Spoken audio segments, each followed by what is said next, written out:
नमस्कार,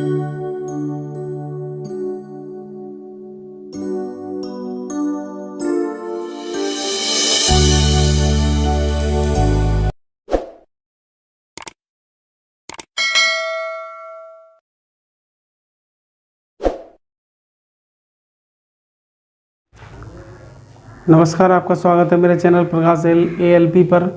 और देखिए, प्रतिशत के जितने भी वीडियो डाले हैं उसी क्रम में एक नया वीडियो लेकर आया हूँ आपके सामने।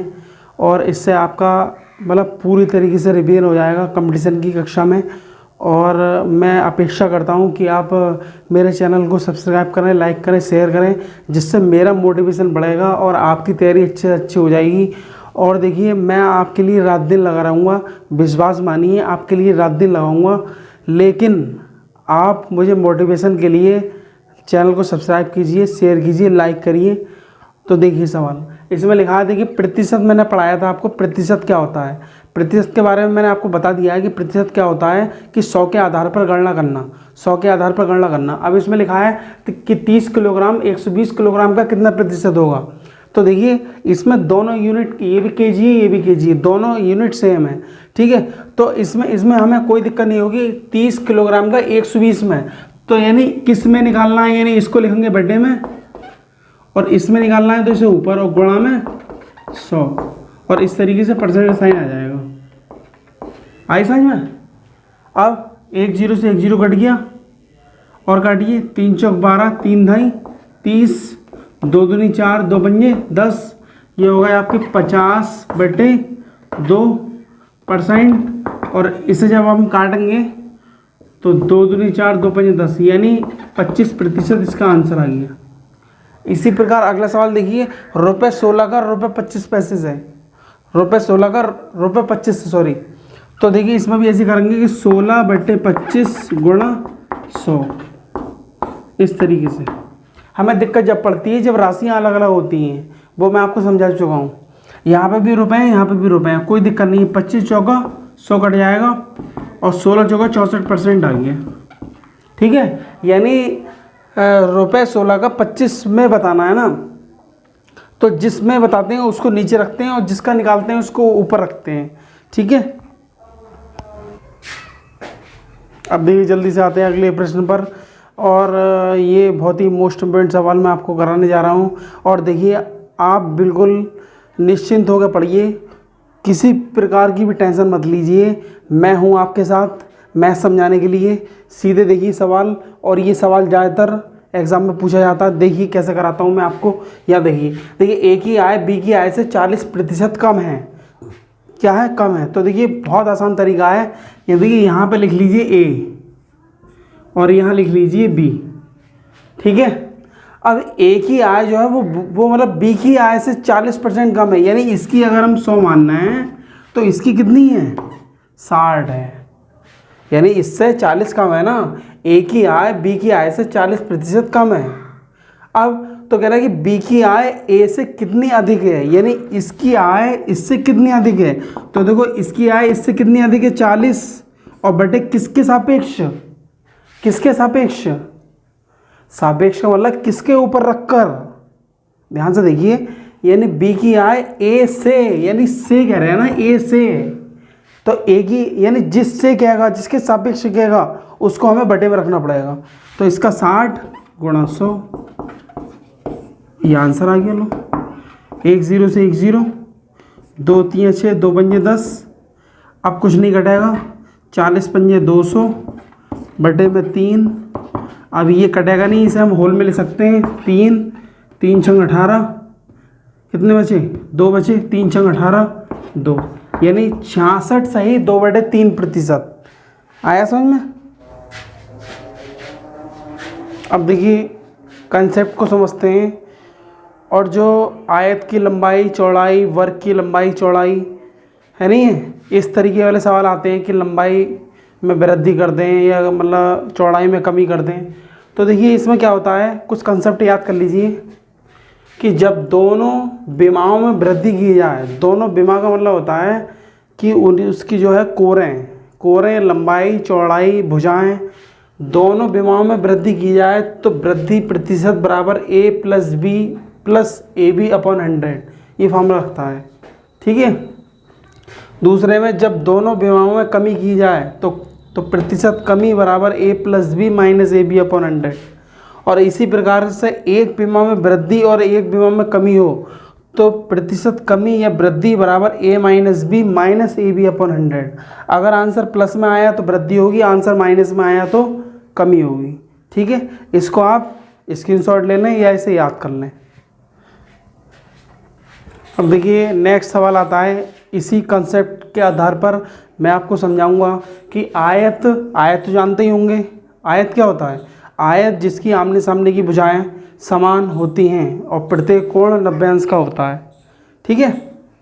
आयत ऐसी चार भुजाओं वाली आकृति जिसकी आमने सामने की भुजाएं समान होती हैं और प्रत्येक कोण 90 अंश का होता है, ठीक है।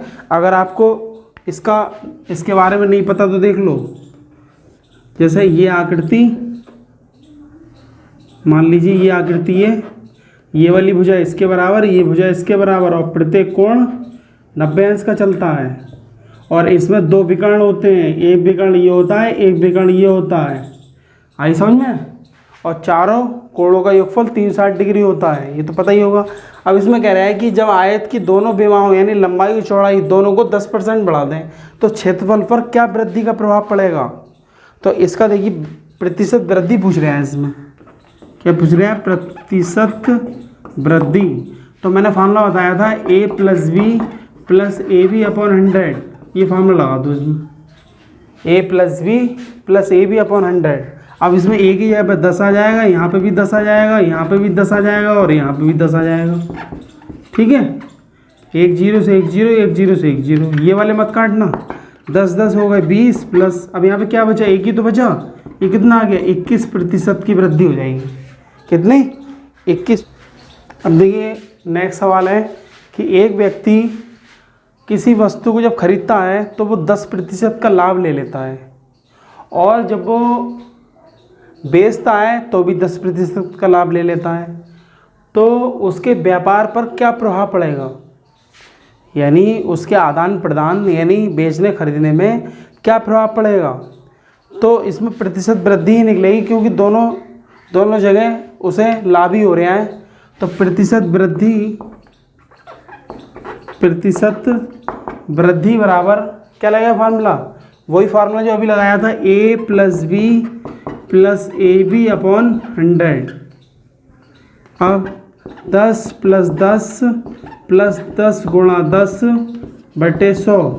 ये तो इससे कट गया, ये इससे कट गया, ये 10 और 10 हो गए 20। या एक बचा, कितना आ गया? 21%। ये इसका आंसर आ गया। आया समझ में? अब नेक्स्ट क्वेश्चन है कि एक आयत की लंबाई में 20% की कमी कर दी जाए और चौड़ाई में 10% की कमी कर दी जाए तो क्षेत्रफल पर क्या प्रभाव पड़ेगा। तो इसमें देखिए प्रतिशत कमी निकालेंगे हम। प्रतिशत कमी बराबर फार्मूला अभी बताया था a plus B minus A B upon 100। ये फार्मूला बताया था अभी। ये लगता है कमी में जब दोनों साइडों में कमी हो रही हो और जब दोनों साइडों में वृद्धि हो रही हो तो लगता है a plus B plus A B बटा 100। अब देखिए पहली पोजीशन में 20 है और दूसरी में 10 है, फिर 20 है फिर 10 है, बटे में 100। एक जीरो से एक जीरो, एक जीरो से एक जीरो, ये होगा 30 माइनस ये दोनों 30 हो गए। अब यहाँ 2 बचा, इसे घटा दो, कितना आ गया? 28% की क्या रहेगी? कमी रहेगी। क्या रहेगी? कमी रहेगी। नेक्स्ट सवाल पे आते हैं। देखिए आपके सामने सवाल लिखा हुआ है, किसी विद्यालय में 75% लड़के हैं और लड़कियों की संख्या 420 है तो लड़कों की संख्या कितनी होगी। तो ये सवाल इसी प्रकार से देता है कि एक का प्रतिशत देगा तो दूसरे की संख्या देगा, समझे। एक अब जैसे मतलब किसी भी कक्षा में लड़के और लड़कियां हैं या फिर किसी गांव में पुरुष हैं और महिलाएं हैं तो एक का प्रतिशत तो दूसरे की संख्या। ऐसा नहीं होगा कि उसी का प्रतिशत उसी की संख्या दे, तो बहुत आसान सवाल हो जाता है। लेकिन एक का यानी बॉयज़ का प्रतिशत और लड़कियों की संख्या। तो देखिए हम बहुत आसान तरीके से कराऊंगा इस सवाल को। देखिए जैसे मान लीजिए कि ये लड़के हैं और मान लीजिए ये जो हैं आपकी क्या हैं, ये लड़कियां हैं। सपोज करिए ये लड़के हैं और ये लड़कियां हैं। अब देखिए किसी भी विद्यालय में या कक्षा में जो लड़के लड़कियों की संख्या होती है वो हम 100% मानते हैं। ये आप अपने दिमाग में बैठा लो सही करके कि हम जो है 100% मानते हैं। तो यहाँ पे जो है 100% चलेगा। कितना चलेगा? 100%। कितना चलेगा? 100%।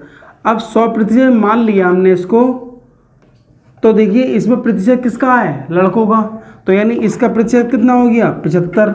जब इसका 75 है तो इसका जाहिर सी बात है 25 होगा। अरे होगा ना, होगा 25, क्योंकि पूरी संख्या को हम 100% मानते हैं और भिन्न में हम 1 मानते हैं, प्रतिशत में हम 100% मानते हैं। तो 100% में जब ये वाला माइनस होगा तो ये 25% आ गया। अब संख्या किसकी दे रहा है? लड़कियों की। किसकी दे रहा है संख्या? लड़कियों की। यानी 420 जो लड़कियों की संख्या है वो 25% है। और हमें अगर हम टोटल निकालना है तो ये लिखेंगे माना कुल बराबर क्या मान लें? x बच्चे। कुल बच्चे क्या मान लो? कुल हमने x बच्चे मान लिए। अब x का 25% बराबर किसके? 420 के। अब x गुणा 25/100 बराबर किसके? 420 के। तो x बराबर 420, 100 गुणा में आ जाएगा ऊपर और 25 बटे में आ जाएगा। 25 चौको 100 आ जाएगा। अब x की वैल्यू इसकी गुणा करो तो 0, 4 दूनी 8, 4 चौक 16, यानी ये आ गई x की वैल्यू, यानी टोटल संख्या आ गई। अब टोटल संख्या आ गई कितनी आ गई बेटा? 1680। अब 1680 में से अब हमें चाहिए लड़के। क्या चाहिए आपको? लड़के। तो 1680 में से माइनस कर दो 420। इसका वाला कितना बचा? 1260। कितना? 1260। अब देखिए नेक्स्ट सवाल लेके आया हूँ आपके सामने।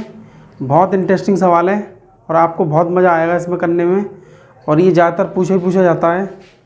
देखिए एक चुनाव हुआ, उसमें 2 प्रत्याशी खड़े हुए। एक प्रत्याशी जीत गया, दूसरा प्रत्याशी हार गया। ठीक है। अब कह रहे हैं कि जो जीता हुआ प्रत्याशी है उसे 63% मत मिले थे। कितने? 63%। और उसका जो अंतर था यानी 650 मतों से वो जीत गया था। तो हारने वाले को कितने मत प्राप्त हुए? देखिए बहुत आसान तरीका है।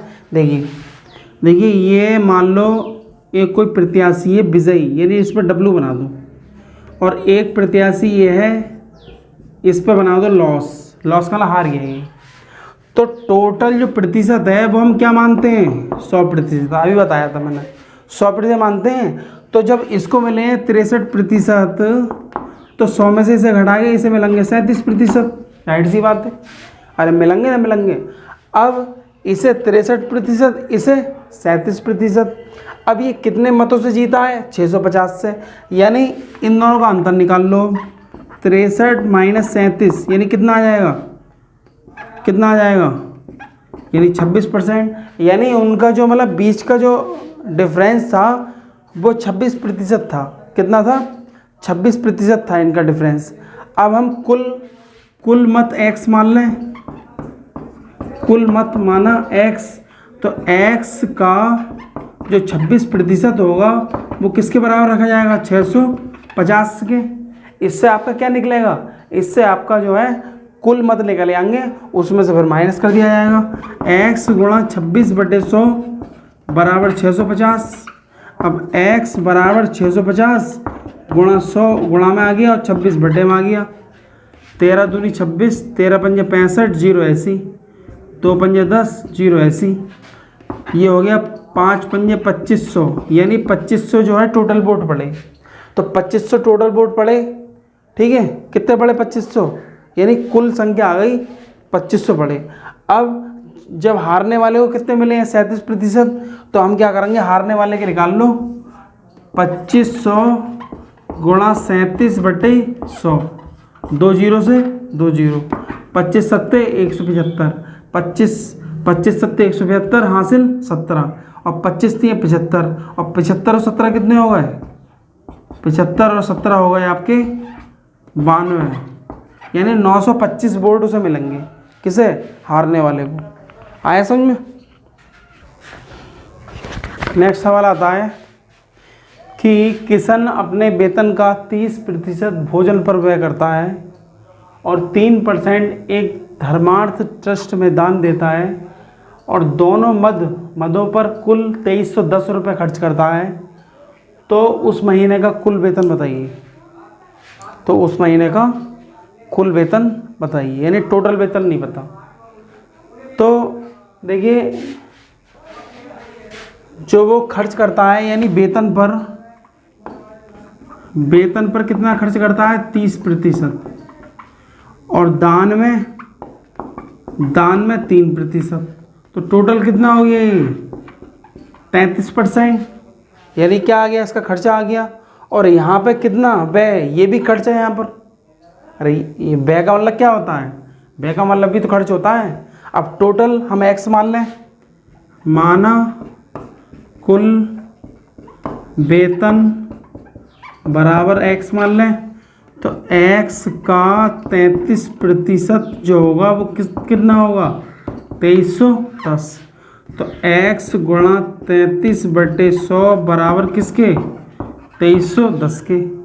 अब x बराबर 2310 गुणा, ये 100 गुणा में आ जाएगा और ये 33 बटे में आ जाएंगे।